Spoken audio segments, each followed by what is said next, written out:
आज की कहानी एक बादशाह के जीवन पर केंद्रित है जिसकी राजसी जिंदगी में प्यार और साजिश के ताने बाने बुने गए हैं। यह कहानी हमें दिखाती है कि कैसे बादशाह ने अपने दिल की सुनी और एक साधारण लकड़हारे की बेटी से विवाह किया। लेकिन उनकी इस खुशहाल जिंदगी में उनके अपने ही करीबी साजिशें रचने लगे। आगे चलकर कहानी में उनकी दो बेटियां, जिन्हें एक वफादार नौकरानी ने जंगल में पाला, महल के चाल और षड्यंत्रों से अनजान, अपनी पहचान और विरासत से रूबरू होती है। नमस्कार दोस्तों, स्वागत है आपका एलसीबी स्टोरीज में, जहां हम आपके लिए लाते हैं दिलचस्प कहानियां जो आपके दिल को छू जाएं। बने रहिए हमारे साथ और देखते रहिए कैसे कहानी अपने रहस्यों को उजागर करती है। तो चलिए बिना किसी देरी के शुरू करते हैं इस कहानी का सफर। एक समय की बात है, एक बेहद ईमानदार और दयालु बादशाह राज करता था। वह अपनी प्रजा का बेहद ख्याल रखता था और सभी लोग उसकी आदर्शता की तारीफ करते थे। उसकी मलिका, जो एक गरीब लकड़हारे की बेटी थी, भी उतनी ही सरल और सुंदर थी। एक दिन बादशाह ने शिकार के लिए जंगल में जाने का निर्णय लिया, लेकिन अचानक मौसम बिगड़ गया। तेज आंधी और तूफान ने सब कुछ अंधकार में ढक दिया। साथी और शिकारी सब बिछड़ गए और जैसे जैसे शाम का साया गहरा होता गया, बादशाह को वापसी की चिंता सताने लगी। दुख की बात यह थी कि वह रास्ता भटक गया था और जंगल में जंगली जानवरों की हलचल उसके सोचने की शक्ति को भी चुनौती दे रही थी। रात का अंदेशा उसे और भी परेशान कर रहा था। फिर चलते चलते उसे दूर से एक हल्का धुआं दिखाई दिया। उत्सुकता से बढ़ते हुए उसने देखा कि वहां एक छोटा सा झोपड़ा है। बादशाह ने दरवाजे पर दस्तक दी। एक बूढ़ा आदमी दरवाजे के पीछे से बाहर आया। बादशाह ने अपनी स्थिति समझाई। मैं एक मुसाफिर हूं, रास्ता भटक गया हूं और इस भयंकर मौसम में मुझे पनाह चाहिए। बूढ़ा, जो दयालुता से भरा हुआ था, उसे अंदर ले आया। झोपड़े में उसकी एक जवान बेटी भी थी, जो सुंदरता और मासूमियत का प्रतीक थी। बादशाह को देखकर उस लड़की ने कहा, आप चिंता न करें, हमारे पास आपके लिए खाना है। उसने बहुत ही स्वादिष्ट भोजन तैयार किया, जो न केवल अच्छे स्वाद का था, बल्कि बादशाह के दिल में भी एक गर्माहट का एहसास करा गया। उसके बाद बूढ़े और उसकी बेटी ने बादशाह की खातिरदारी की और उसे आरामदायक बिस्तर प्रदान किया। उस रात की सादगी में उनकी दया और प्रेम ने बादशाह के मन को छू लिया। सुबह बादशाह अपने महल लौट आया, लेकिन उसकी आंखों के सामने बार बार उस बूढ़े लकड़हारे की खूबसूरत और नेक बेटी का चेहरा आ रहा था, जिसने उसे एक परदेसी मुसाफिर समझकर इतना अच्छा ख्याल रखा था। बादशाह की शादी अपने मामा के एक करीबी मंत्री की बेटी से होने वाली थी, लेकिन वह लड़की बहुत ही घमंड और चालाकी से भरी थी। बादशाह ने शादी के प्रस्ताव को ठुकरा दिया और घोषणा की कि वह जंगल में रहने वाली लकड़हारे की बेटी से विवाह करेगा। इस निर्णय ने उसके मामा और परिवार के अन्य सदस्यों में हलचल मचा दी। बादशाह की शादी लकड़हारे की बेटी से धूमधाम से हुई, लेकिन उसके मामा को इससे गहरी निराशा हुई। वह हमेशा इस मौके की तलाश में रहता था कि किस तरह से अपने लक्ष्य को हासिल कर सके। अगले साल बादशाह को एक बेटी हुई और जब उसके अगले साल फिर एक और बेटी पैदा हुई, तो उसने चुपचाप कहना शुरू किया, राजा को तो बेटा चाहिए, इसलिए उन्हें दूसरी शादी कर लेनी चाहिए। लेकिन बादशाह ने अपनी दूसरी शादी के खिलाफ दृढ़ता से इनकार कर दिया। जब उसके मामा ने देखा कि शादी के लिए सारे रास्ते बंद हो चुके हैं, तो उसने धीरे धीरे मंत्री को अपने साथ मिला लिया। मंत्री को शादी का लालच देकर उसने एक खतरनाक योजना बनाई और मलिका के कमरे में एक सांप छोड़ दिया। उस सांप के डसने से मलिका का निधन हो गया। बादशाह की बेटियां छोटी थीं, लेकिन बादशाह ने फिर भी दूसरी शादी नहीं की। जब उसके मामा ने अपनी दाल न गलती देखी, तो एक दिन उसने चुपचाप मंत्री के साथ मिलकर बादशाह को जहर दे दिया। इस तरह उस नेकदिल बादशाह के निर्दयी मामा ने बादशाह को रास्ते से हटाकर खुद सत्ता पर नियंत्रण कर लिया और यहीं से एक नई दास्तान का आरंभ हुआ। बादशाह की एक पुरानी नौकरानी इस सब को चुपचाप देख रही थी। उसे भान हो गया कि मामा जल्द ही शहजादियों को भी खत्म करवा देगा, इसलिए उसने दोनों बच्चियों को रात के सन्नाटे में सुरक्षित स्थान पर लेकर जाने का फैसला किया। वह उन्हें लेकर जंगल में पहुंच गई, जहां उसने उन्हें परवरिश करने का जिम्मा उठाया। समय बीतता गया और दोनों लड़कियां जवान हो गईं, लेकिन अपनी पहचान और अतीत के बारे में उन्हें कोई जानकारी नहीं थी। एक दिन बूढ़ी नौकरानी अचानक बहुत बीमार पड़ गई और उसका अंत निकट आ गया। उसने दोनों बेटियों को पास बुलाया और कहा, मेरी प्यारी बेटियों, तुम दरअसल शहजादियां हो। तुम्हारे माता पिता के साथ जो हुआ मैंने तुम्हें नहीं बताया, लेकिन अब तुम्हें यह जानना चाहिए। और फिर बूढ़ी नौकरानी ने उन दोनों को पूरा वाकया सुनाया कि उनके माता पिता के साथ क्या हुआ। उसके मरने के बाद दोनों लड़कियां अकेली रह गईं। वे अपने माता पिता को याद करके बहुत रोईं, लेकिन अब उनकी मदद करने वाला कोई नहीं था। दिन बीतते रहे। एक दिन एक शहजादा जंगल में शिकार खेलने आया। उसके साथ उसका विश्वास पात्र वजीर भी था। शहजादे ने तीतर का शिकार किया और वजीर से कहा, इन तीतरों को अच्छे से साफ करो और भून कर ले आओ। शहजादा एक पेड़ के नीचे आराम करने लगा। वजीर ने तीतर साफ किए और थोड़ी दूर जाकर आग जलाकर उन्हें भुनाने लगा। तभी उसकी नजर झोपड़ी पर पड़ी, जहां एक बेहद खूबसूरत लड़की खड़ी थी जो उसे आश्चर्य से देख रही थी। वजीर भी हैरान था कि इस जंगल में इतनी खूबसूरत लड़की कैसे आई। वह उठकर उसके पास गया और अपना परिचय देने लगा। इसी बीच उसे जलने की बू आई। वजीर जल्दी से वापस भाग कर आया, लेकिन तब तक तीतर जल चुके थे। वजीर बहुत परेशान हुआ तो उस लड़की ने कहा, कोई बात नहीं, मैं दोबारा भून देती हूँ। उसने तीतर भूनकर वजीर को पेश किए। उधर शहजादा काफी देर से इंतजार कर रहा था और सोच रहा था कि वजीर इतनी देर क्यों कर रहा था, जब वह हमेशा जल्दी काम कर लिया करता था। जब वजीर भूने हुए तीतर लेकर वापस आया और शहजादा ने खाए तो वह हैरान होकर वजीर से पूछने लगा, आज तुमने इतने मजेदार तीतर कैसे भून लिए? इससे पहले तो तुम्हारे हाथ में यह कौशल नहीं था। वजीर ने मुस्कुराते हुए कहा, यहां से थोड़ा आगे एक झोपड़ी है जहां एक हसीन लड़की रहती है। उसी ने तीतर मुझे भूनकर दिए हैं। मैं तो बस उसे देखता रह गया और मेरे भुने हुए तीतर जल गए। उधर छोटी शहजादी वापस झोपड़ी में आई। वह जंगल के दूसरी तरफ नदी पर कपड़े धोने गई थी। बड़ी बहन ने उसे सारी बात बताई। जब छोटी शहजादी ने वजीर के आने की पूरी कहानी सुनी तो उसने कहा, देखना, वह शहजादे को लेकर वापस जरूर आएगा। तुम इतनी खूबसूरत हो कि शहजादा तुम्हें पसंद कर लेगा। तुम उसके साथ चली जाना और शादी कर लेना, लेकिन यह बात याद रखना कि मेरे बारे में उस शहजादे से जिक्र भी मत करना। बड़ी बहन ने यह सब सुनकर से कहा, नहीं, मैं तुम्हें छोड़कर नहीं जाऊंगी। लेकिन छोटी बहन ने सोचा कि वह भी अपनी बड़ी बहन के पीछे जाएगी और कहा, लेकिन हमारा रिश्ता दुनिया के सामने नहीं आएगा। ये कहकर वह बाहर गई और जब वापस आई तो उसके हाथों में बहुत छोटे छोटे सफेद फूल थे। उसने अपनी बड़ी बहन को देते हुए कहा, जब शहजादा तुम्हें ले जाने आए तो तुम इन फूलों को एक एक करके रास्ते में गिराती जाना। इस तरह मैं तुम तक पहुंच जाऊंगी। बड़ी बहन ने थोड़ी देर सोचा और फिर अपनी छोटी बहन को गले लगाते हुए कहा, ठीक है। सारी बातें समझाकर छोटी शहजादी झोपड़ी से निकलकर एक पेड़ के पीछे छिप गई। तभी शहजादा वजीर के साथ वहां आ पहुंचा। जैसे ही उसकी नजर बड़ी शहजादी पर पड़ी, वह उसकी खूबसूरती पर मोहित हो गया। शहजादे ने पूछा, इस जंगल में तुम तन्हा क्या कर रही हो? बड़ी शहजादी ने अपनी छोटी बहन की समझाई हुई बातें बताते हुए कहा, मैं अपने माता पिता के साथ यहाँ रहती थी। मेरी माँ का निधन हो गया और मेरा पिता लकड़हारा था जो जंगल से लकड़ी काटकर शहर में बेचता था। कुछ दिन पहले ही वह भी इस दुनिया से चला गया। अब मेरी जिंदगी में कोई नहीं है, इसीलिए मैं अकेली रहती हूँ। जब शहजादे ने यह सुना तो उसने तुरंत शादी का प्रस्ताव रखा और साथ चलने के लिए कहा। बड़ी शहजादी ने हाथ में गठरी ली जिसमें सफेद फूल थे और शहजादा के साथ चलने के लिए तैयार हो गई। शहजादे ने उसे अपने घोड़े पर सवार किया और दोनों निकल पड़े। बड़ी शहजादी ने एक एक करके फूल गिराते हुए चलना शुरू कर दिया। उधर छोटी शहजादी भी पेड़ के पीछे से निकलकर सफेद फूलों के पीछे पीछे चली। कुछ समय बाद शहजादा और बड़ी शहजादी महल पहुंचे। शहजादा सीधे बादशाह और मल्लिका के पास गया और उन्हें बड़ी शहजादी की पूरी कहानी सुनाई। उसने बताया कि वह उससे दूसरी शादी करना चाहता है। शहजादे की पहली पत्नी, जो उसकी खाला की बेटी थी, इस समाचार से बहुत नाराज हुई। लेकिन उसे यह भी पता था कि शहजादा जो भी काम ठान लेता है उसे पूरा करके ही रहता है। इसलिए उसने ऊपर के मन से बहुत खुशी जाहिर की और कहा कि कितना अच्छा लगेगा जब शहजादे की फिर से शादी होगी और हम सौतन नहीं बल्कि बहनें बनकर रहेंगी। जब शहजादे की पहली पत्नी खुशी से शादी की इजाजत दे रही थी तो किसी को एतराज करने का क्या सवाल था। इस तरह धूमधाम से शहजादे की शादी हो गई। उधर छोटी शहजादी फूल चुनते चुनते 2 दिन बाद शहर में दाखिल हुई, जहां हर तरफ जश्न का माहौल था। उसने एक बूढ़ी औरत से पूछा, अम्मा, आज हर तरफ रौनक क्यों लगी हुई है? बूढ़ी औरत ने कहा, हमारे शहजादे को जंगल से एक प्यारी लड़की मिली है और वह उसी से शादी कर रहा है, इसलिए सारा शहर तैयारी कर रहा है। छोटी शहजादी ने बूढ़ी से पूछा, क्या मुझे कोई काम मिल सकता है? मैं गांव से आई हूं, मेरे माता पिता नहीं हैं और रहने की जगह भी नहीं है।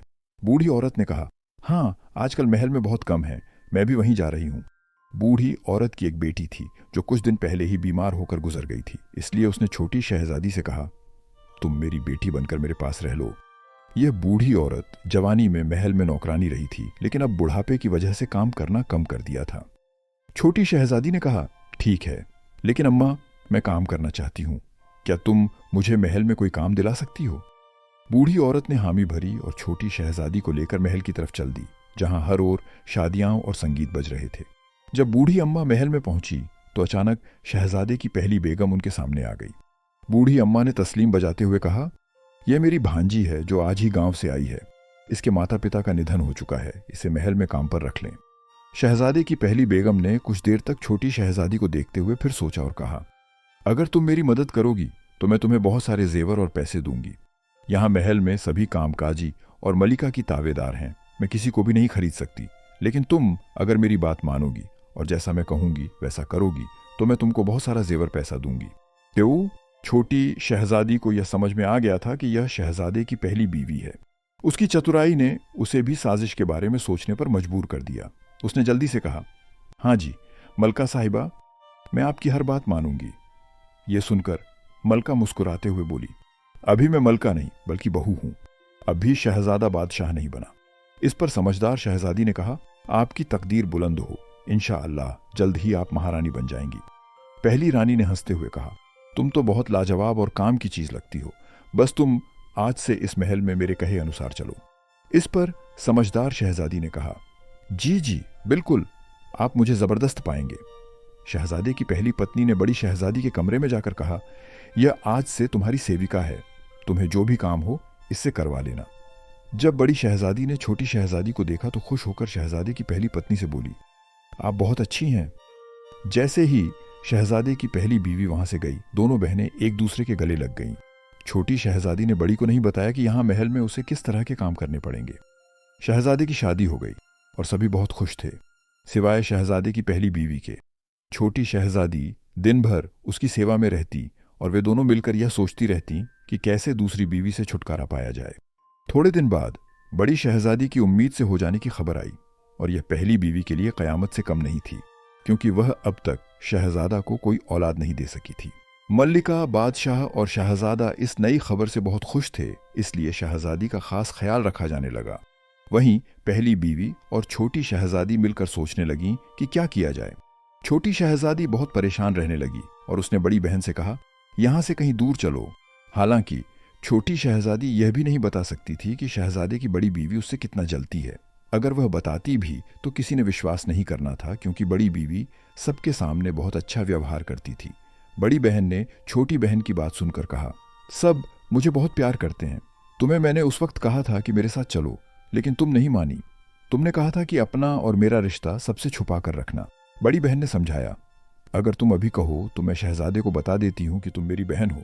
लेकिन समझदार शहजादी जानती थी कि ऐसा बताने का मतलब होगा कि वह झूठी हैं और उन्होंने जानबूझकर अपना रिश्ता छुपाया है। शायद ये दोनों बहनें किसी साजिश के लिए महल में आई हैं। ये सोचते हुए छोटी बहन ने मजबूती से बड़ी शहजादी को मनाया कि वह किसी को भी यह नहीं बताएगी। कुछ ही समय बाद जब बच्चे के जन्म का समय करीब आया तो पहले बीवी ने दाई और छोटी शहजादी को बहुत सारे पैसे दिए और कहा, जैसे ही बच्चा पैदा हो तुम उसे उठाकर मार देना और उसकी जगह बिल्ली का बच्चा रख देना। छोटी शहजादी ने कहा, यह काम मैं बहुत आसानी से करूंगी। जब बच्चा पैदा हुआ तब बड़ी शहजादी बेहोश हो गई। उस समय दाई ने बच्चे को छोटी शहजादी को देते हुए कहा, जाकर इसे मार दो, और उसकी जगह उस दाई ने बिल्ली का बच्चा रख दिया। छोटी शहजादी जल्दी से बच्चे को कपड़ों में लपेटकर पिछले दरवाजे से घर आई और उसने बूढ़ी अम्मा से कहा, अम्मा, यह बच्चा मेरी बहन का है, इसका किसी से जिक्र मत करना, इसे बकरी का दूध पिलाओ, मैं शाम को आकर इसकी देखभाल करूंगी। बूढ़ी अम्मा ने किसी सवाल का जवाब नहीं दिया, क्योंकि छोटी शहजादी जल्दी में थी और उसने बच्चे को ले लिया। जब शहजादी महल में वापस आई तो वहां एक अजीब सा माहौल था। दाई ने सबको बताया कि शहजादी ने एक इंसान के बजाय बिल्ली के बच्चे को जन्म दिया है। सभी लोग बहुत सदमे में थे और हैरान थे। शहजादी रो रही थी और चिल्ला रही थी, ये झूठ है, लेकिन कोई भी उसकी बात सुनने को तैयार नहीं था। छोटी शहजादी ने एक बार फिर अपनी बड़ी बहन से कहा, चलो हम महल वालों को छोड़कर अपनी नई दुनिया बसाते हैं। लेकिन बड़ी शहजादी ने इनकार करते हुए कहा, मैं शहजादे से बेपनाह मोहब्बत करती हूँ, इसलिए मैं उसे छोड़कर कहीं नहीं जाऊंगी। छोटी शहजादी रोते रोते घर आई और बूढ़ी अम्मा को सारा किस्सा सुनाया। बूढ़ी अम्मा ने कहा, इसको इसके हाल पर छोड़ दो, तुम और मैं इस बच्चे की अच्छी परवरिश करेंगे, जब वक्त आएगा सब अच्छा हो जाएगा। समय गुजरने लगा और इसी दौरान बादशाह की तबीयत खराब हुई। वह ठीक नहीं हो सका और उसकी वफात हो गई। अब शहजादे को बादशाह बना दिया गया। शहजादे की माँ अपने पति के इंतकाल के बाद अपनी शुद्ध बुद्धि में बैठ गई। इसलिए सारे मुल्क की जिम्मेदारी अब शहजादे, जो अब बादशाह था, और उसकी दोनों बीवियों ने संभाल ली। एक बार फिर छोटी शहजादी गर्भवती हो गई। इस बार बड़ी मलिका ने छोटी शहजादी को बहुत सा इनाम दिया और कहा, अब की बार बच्चे की पैदाइश पर कुत्ते का बच्चा रख देना। इस पर समझदार शहजादी ने कहा, ऐसा न करें, आपकी भी औलाद नहीं है और बादशाह को वारिस की भी जरूरत है। बड़े मलिका ने गुस्से में कहा, अगर तुम काम नहीं करोगी तो चली जाओ, मैं यह काम किसी और से करवा लूंगी। छोटी शहजादी ने तुरंत कहा, अरे नहीं नहीं मलका साहिबा, मैं तो मजाक कर रही थी। उसने एक बार फिर छोटी मलिका, जो उसकी बहन थी, को समझाया, यहां से चलो। लेकिन छोटी मलिका ने कहा, अब तो मैं मलका बन गई हूं और मुझे लगता है कि तुम मुझसे जलने लगी हो। छोटी शहजादी इसके कम अक्ल पर मात खाकर रह गई। जब बच्चे के जन्म का समय निकट आया तो एक बार फिर छोटी शहजादी ने बच्चा होते ही उसे उठा लिया और दाई ने उसकी जगह कुत्ते का बच्चा रख दिया। छोटी शहजादी फौरन पीछे के दरवाजे से बच्चे को लेकर घर वापस आई और अम्मा को दे दिया, फिर खुद उल्टे पांव भाग गई। महल में उस समय एक अजब गहमा गहमी थी। बड़ी मलिका ने कहा, मुझे तो यह औरत लगती ही नहीं। पहली बार इसने बिल्ली का बच्चा पैदा किया, दूसरी बार कुत्ते का। अब इसको कैद किया जाए, वरना अगले साल न जाने यह क्या पैदा करेगी। बादशाह, जो बहुत मायूस हो चुका था, ने वजीरजादा को, जो अब अपने पिता की जगह वजीर बन चुका था, हुक्म दिया कि वह एक बड़ा सा पिंजरा बनवाए और छोटी मलिका को उसमें बंद करके शहर के चौक में रख दे, ताकि सारे लोग आते जाते इस पर थू थू करें। इस फैसले ने महल और शहर में एक नई हलचल पैदा कर दी। यह सजा छोटी शहजादी को 3 दिन के लिए दी जाएगी। इसके बाद उसे उम्र भर के लिए कैद में डाल दिया जाएगा। वजीर ने बादशाह को समझाने की बहुत कोशिश की कि न जाने, मुझे लगता है छोटी मलिका मासूम है, लेकिन बादशाह ने उसकी बात नहीं मानी। आखिरकार छोटी शहजादी को एक बड़े पिंजरे में डालकर शहर के चौक में रख दिया गया, जहां हर आने जाने वाला व्यक्ति उस पर थू थू करता था। 3 दिन बाद छोटी मलिका को उम्र भर कैद में डाल दिया गया। बड़ी मलिका ने जो चाहा था वह उसे मिल गया था और वह बादशाह के साथ बहुत खुश थी। कभी कभी बादशाह को छोटी मलिका की याद आती थी, लेकिन जब उसे बिल्ली और कुत्ते के बच्चों की याद आती तो वह मलिका से नफरत करने लगता। उधर छोटी शहजादी ने मलिका से कहा, अब मेरी शादी है, इसलिए मैं महल का काम छोड़कर जाना चाहती हूँ। बड़ी मलिका के पास कनीजों की कोई कमी नहीं थी, इसलिए उसने जाने की इजाजत दे दी और उसे बहुत सारा धन दौलत देकर विदा किया। छोगी शहजादी ने बूढ़ी अम्मा और दोनों बच्चों को लेकर जंगल में वापस अपनी झोपड़ी में जाने का फैसला किया। वहां उन्होंने दोनों बच्चों की परवरिश करने लगे। 5 साल बाद एक दिन बादशाह अपने वजीर के साथ जंगल में शिकार खेलने आया। बादशाह और वजीर अपने घोड़े को नदी के किनारे पानी पिलाने ले गए। अभी वे पानी पिला ही रहे थे कि क्या देखते हैं कि वहां 2 निहायत खूबसूरत बच्चे लकड़ी के घोड़े लिए आए हैं। आते ही उन्होंने नदी के किनारे उन्हें पानी पिलाना शुरू कर दिया और गाना गाने लगे, काठ का घोड़ा, लोहे की लगाम, तू पानी पी ले, ऐ मेरे गुलाम। इस खूबसूरत संगीत और बच्चों की मासूमियत ने बादशाह का दिल जीत लिया। वह सोचने लगा कि यह बच्चे कितने प्यारे हैं और एक अनजानी सी पहचान उसके दिल में उठने लगी। लेकिन उन मासूम बच्चों की बात सुनकर बादशाह हैरान होकर उनके पास गया और प्यार से बोला, प्यारे बच्चों, क्या कभी लकड़ी के घोड़े भी पानी पीते हैं और क्या लोहे की लगाम होती है? इस पर बड़े लड़के ने जवाब दिया, क्या कभी एक इंसानी औरत भी बिल्ली या कुत्ते के बच्चे को जन्म दे सकती है? बच्चों की यह बात सुनकर बादशाह और वजीर दोनों चौंक गए। बादशाह ने पूछा, यह सबक तुम्हें किसने पढ़ाया है? लड़के ने कहा, हमारी खाला ने। बादशाह ने बच्चों से कहा, तुम्हारी खाला कहाँ है? मुझे अभी उसके पास ले चलो। बच्चे दोनों को उसी झोपड़ी में लेकर आए जहां कुछ समय पहले बादशाह आया था और शहजादी को अपने साथ ले गया था। बादशाह यहां अपनी पुरानी खनिज को देखकर हैरान रह गया और पूछा, ए लड़की, ये बच्चे कौन हैं और यह सारा क्या माजरा है? छोटी शहजादी ने साहस के साथ जवाब दिया, आप कुछ साल पहले यहां से जिस लड़की को लेकर गए थे, मैं उसकी बहन हूं। मुझे पता था कि महलों में साजिशें होती हैं और मेरी बड़ी बहन के खिलाफ भी कुछ साजिश होगी, इसीलिए मैंने अपनी पहचान छुपा कर रखी और अपनी बड़ी बहन को भी बताने से मना किया था, ताकि मैं उसकी देखभाल कर सकूं और जरूरत पड़ने पर उसकी मदद भी कर सकूं। इस पर बादशाह ने पूछा, तुम्हें पहले ही सब कुछ कैसे पता था? शहजादी बोली, हम भी कोई आम जात के लोग नहीं, बल्कि हम दोनों बहनें भी शहजादियां हैं। हमारा पिता भी आपकी तरह एक बादशाह था। वह एक बार जंगल में शिकार खेलने आए थे और रास्ता भूलकर मेरे दादा, जो एक लकड़हारे थे, के पास पनाह लेने आए थे। वहीं हमारे माँ को पसंद कर लिया और बाद में उन्होंने शादी कर ली। छोटी शहजादी ने अपनी बात जारी रखते हुए कहा, मगर महल में न सिर्फ हमारी माँ के खिलाफ साजिश हुई, बल्कि हमारा बाप बादशाह भी इसका शिकार हो गया और साजिश ने कैसे हमारे माँ बाप को मार डाला। यह भी द्वेष की कहानी है। हम दोनों बहनों को हमारे माँ बाप की एक वफादार कनीज रातों रात लेकर इस जंगल में आई, वरना हम भी जिंदा नहीं बचते। इसलिए मैंने बहन को मनाया कि वह हमारा रिश्ता किसी से न बताएं। अगर महल में सब ठीक होता तो कुछ अरसे बाद मैं सबके सामने आ जाती। लेकिन महल में पहुंचते ही मुझे एहसास हुआ कि बहुत जल्दी बड़ी शहजादी के खिलाफ एक बड़ी साजिश होगी, क्योंकि आपकी मलिका ने इत्तेफाक से मुझसे ही यह सब करवाया था। वह नहीं जानती थी कि जिसके साथ मिलकर वह साजिश कर रही है वह दोनों आपस में बहनें हैं। फिर छोटी शहजादी ने शुरू से लेकर महल छोड़ने और बड़ी मलका की सजा तक का सारा किस्सा रोते रोते सुनाया और बताया। ये दोनों बच्चे कोई और नहीं, आपके अपने बच्चे हैं। बादशाह ने दोनों बच्चों को गले से लगा लिया। बादशाह और वजीर भी शहजादी की कहानी सुनते हुए रोने लगे।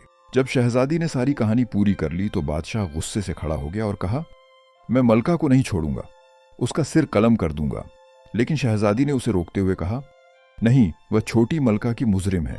पहले तो आप उसे बाइज्जत रहा करें, उसके बाद छोटी मलका को यह अधिकार दें कि वह इसके लिए सजा तय करे। बादशाह को अक्लमंद शहजादी की सलाह बहुत पसंद आई। शहजादी जानती थी कि बड़ी मलका दयालु है और वह इसे माफ कर देगी, क्योंकि किसी को सजा देने से वह वक्त वापस नहीं आ सकता था जो छोटी मलका ने कैद में गुजारा था। एक बहन ने दूसरी बहन की जुदाई और 2 बच्चों ने बिना मां के जीवन गुजारा था। बादशाह ने दोनों शहजादों को अपने घोड़े पर बिठाया।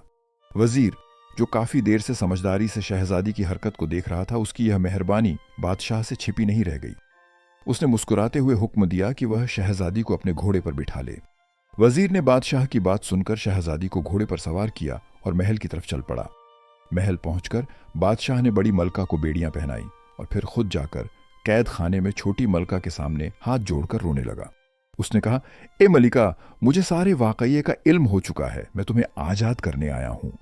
छोटी मलका की आंखों में आंसू आ गए। फिर उसने अपनी छोटी बहन को देखकर थोड़ी राहत महसूस की और फिर उसे अपने गले लगा लिया। बादशाह ने छोटी मलका को बाईं इज्जत रिहा करवाकर बड़ी मलका को उसके सामने पेश किया। वजीर ने सारा किस्सा सबके सामने छोटी मलका को सुनाया। छोटी मलका ने बहन को गले लगाते हुए यह कहानी सुननी शुरू की। जब उसे यह पता चला कि ये दोनों बच्चे उसके अपने बच्चे हैं तो वह रो रो कर अपनी छोटी बहन को गले लगाने लगी।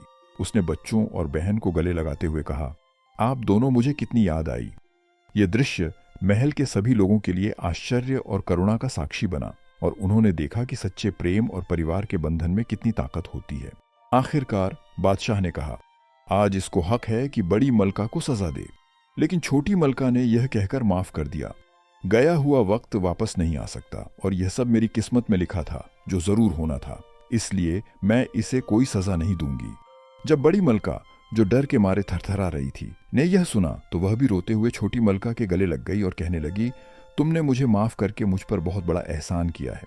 इस पल ने महल में एक अद्भुत मोड़ लाया और सभी ने महसूस किया कि सच्ची दया और माफी से ही जीवन में वास्तविक सुख मिलता है।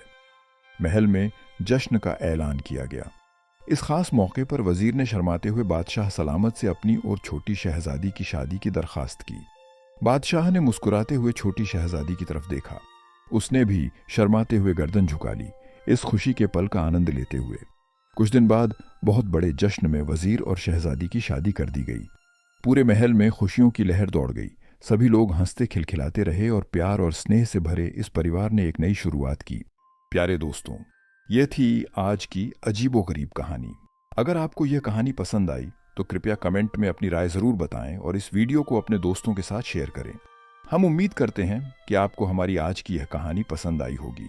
अंत में आपसे एक बार फिर अनुरोध है कि हमारे चैनल को सब्सक्राइब करें और साथ ही घंटी के बटन को दबाएं ताकि आपको हमारे आने वाली सभी वीडियो का नोटिफिकेशन मिलता रहे। मिलते हैं एक नई कहानी के साथ। तब तक अपना और अपने अपनों का ख्याल रखें और हमेशा खुश रहें। धन्यवाद।